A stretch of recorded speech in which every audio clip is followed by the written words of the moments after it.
আর বন্ধুরা, 12ই আগস্ট 2026 বুধবার আকাশে ঘটতে চলেছে বছরের অন্যতম আকর্ষণীয় মহাজাগতিক ঘটনা পূর্ণ সূর্যগ্রহণ। এই সূর্যগ্রহণ নিয়ে অনেকের মধ্যেই প্রশ্ন থাকে, কখন শুরু হবে, কতক্ষণ চলবে, ভারত থেকে দেখা যাবে কি, সূতক লাগবে কি, আর গর্ভবতী মহিলাদের কি করা উচিত এবং কি করা উচিত নয়। আজকের এই ভিডিওতে সমস্ত প্রশ্নের উত্তর বিস্তারিতভাবে জানাবো। এই ভিডিওটি শেষ পর্যন্ত দেখার অনুরোধ সকলকেই রইল। 12ই আগস্ট সূর্যগ্রহণ কখন? আন্তর্জাতিক সময় অনুযায়ী এই গ্রহণের প্রথম পর্যায় শুরু হবে বিকেল 3:34:15 ইউটিসিতে। ভারতীয় সময় অর্থাৎ আইএসটি অনুযায়ী এটি শুরু হবে রাত প্রায় 9:04। বিশ্বব্যাপী শেষ পর্যায়ে শেষ হবে প্রায় রাত 1:28 অর্থাৎ 13ই আগস্ট ভারতীয় সময়। পুরো বিশ্বব্যাপী গ্রহণের সময়কাল প্রায় 4 ঘন্টা 24 মিনিট। তবে মনে রাখবেন, এটি হলো পৃথিবীর বিভিন্ন জায়গায় মিলিয়ে গ্রহণ চলার সময়। কোনো একটি জায়গায় এতক্ষণ সূর্যগ্রহণ দেখা যাবে না। পূর্ণগ্রহণের সর্বোচ্চ পর্যায় বা ম্যাক্সিমাম হবে ইউটিসি অনুযায়ী 17:46 এর দিকে, অর্থাৎ ভারতীয় সময়ের প্রায় রাত 11:16। ভারত থেকে কি দেখা যাবে? এখানে সবচেয়ে গুরুত্বপূর্ণ বিষয়টি হলো 12ই আগস্ট 2026 সূর্যগ্রহণ ভারত থেকে দেখা যাবে না, কারণ গ্রহণের সময় ভারতে রাত থাকবে এবং গ্রহণের দৃশ্যমান পথ ভারতের ওপর দিয়ে যাচ্ছে না। দিল্লির মতো ভারতীয় শহরের জন্য কিন্তু নট ভিজিবল দেখানো হয়েছে। তাই পশ্চিমবঙ্গ, কলকাতা, দিল্লি, মুম্বাই, ভারতের কোনো জায়গা থেকে এই গ্রহণ সরাসরি সূর্যের দিকে তাকিয়ে দেখা যাবে না। তবে যারা এই বিরল মহাজাগতিক ঘটনা দেখতে চান, তারা নাসা বা অন্যান্য নির্ভরযোগ্য আন্তর্জাতিক লাইভ স্ট্রিমের মাধ্যমে দেখতে পারেন। নাসা এই গ্রহণের লাইভ সম্প্রচারের ব্যবস্থাও করেছে। ভারতে কি সূতক লাগবে? এই বিষয়টি নিয়ে অনেকের প্রশ্ন রয়েছে। প্রচলিত হিন্দু ধর্মীয় রীতি অনুযায়ী কোনো গ্রহণ নিজের এলাকায় দৃশ্যমান না হলে সাধারণত সেই এলাকার জন্য সূতক প্রযোজ্য ধরা হয় না।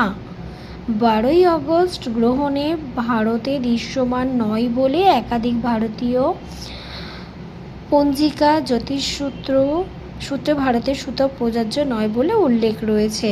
তাই ভারতে সাধারণ মানুষের জন্য গ্রহণের কারণে দৈনন্দিন কাজ বন্ধ রাখার কোনো প্রয়োজন নেই। তবে কেউ যদি নিজের পারিবারিক বা ধর্মীয় বিশ্বাস অনুযায়ী কিছু নিয়ম পালন করতে চান, সেটি একান্তই ব্যক্তিগত বিশ্বাসের বিষয়।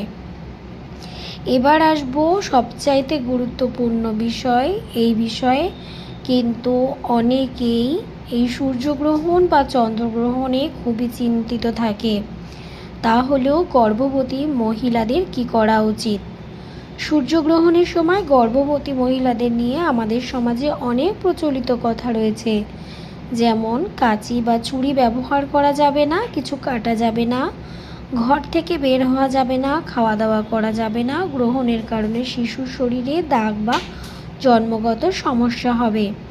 কিন্তু এগুলো পক্ষে নির্ভরযোগ্য বৈজ্ঞানিক কোনো প্রমাণ নেই। বিশেষ করে গর্ভাবস্থায় সবচেয়ে গুরুত্বপূর্ণ হলো মায়ের নিয়মিত খাবার, পর্যাপ্ত জল এবং বিশ্রাম এবং চিকিৎসকের পরামর্শ মেনে চলা।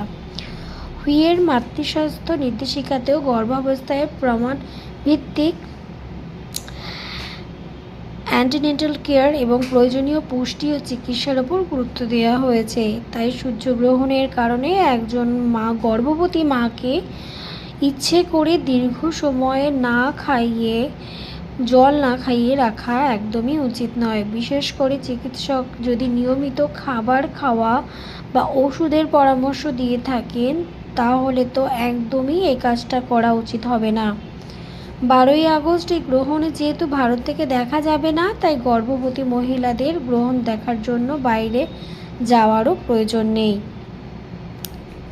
তবুও যদি কারোর মনে কোনো সংশয় থাকে আমি আমার মতে বলবো যে এই কাজগুলো থেকে তোমরা তাহলে বিরত থেকো। যারা এমন কোনো দেশে থাকবেন যেখানে সূর্যগ্রহণ দেখা যাবে তাদের কিন্তু খালি চোখে সূর্যের দিকে তাকানো একেবারেই উচিত না। আপনারা চেষ্টা করবেন সোলার ভিউইং গ্লাস বা নিরাপদ কোনো ভিউইং ইনস্ট্রুমেন্ট ব্যবহার করতে। সাধারণ সানগ্লাস দিয়ে সূর্যগ্রহণ দেখা কিন্তু নিরাপদ নয়। আর ভারতের ক্ষেত্রে যেহেতু এই গ্রহণ দৃশ্যমান নয়, তাই ভারত থেকে সূর্যের দিকে তাকিয়ে গ্রহণ দেখার চেষ্টা করারও প্রয়োজন নেই। বন্ধুরা, এবার একটু সংক্ষেপে বলে দিই। 12ই আগস্ট 2026 ভারতীয় সময় রাত 9টা 4 মিনিট, সর্বোচ্চ পর্যায়ে রাত প্রায় 11টা 16 মিনিট, ভারতীয় সময় শেষ অর্থাৎ রাত 1টা 28 মিনিট, অর্থাৎ 13ই আগস্ট। ভারতে কিন্তু দৃশ্যমান নয়। ভারতীয় সূতকে প্রচলিত নিয়ম অনুযায়ী প্রযোজ্য নয়। গর্ভবতী মহিলাদের জন্য গ্রহণের কারণে বিশেষ বৈজ্ঞানিক নিষেধাজ্ঞার প্রমাণ নেই। স্বাভাবিক খাবার, জল, বিশ্রাম, চিকিৎসকের পরামর্শ মেনেই চলবে। এটাই হচ্ছে সবথেকে বড়। আপনারা যদি 12ই আগস্ট সূর্যগ্রহণের সঠিক সময় কোন কোন দেশে পূর্ণগ্রহণ দেখা যাবে, সূতক নিয়ে ধর্মীয় নিয়ম ও করতে কী কী করা হচ্ছে সেই বিষয়গুলো জানতে চান, তাহলে ভিডিওটি অবশ্যই শেয়ার করবেন।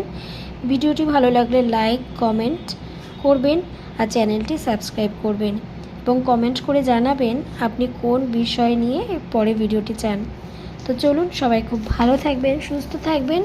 আমি আবারও বলবো, যারা গর্ভবতী মায়েরা আছো বা বয়স্ক যারা আছো, বাড়িতে শিশু যারা আছো, তাদের কিন্তু অবশ্যই পর্যাপ্ত পরিমাণে খাবার, জল সমস্ত কিছুই খাওয়া উচিত।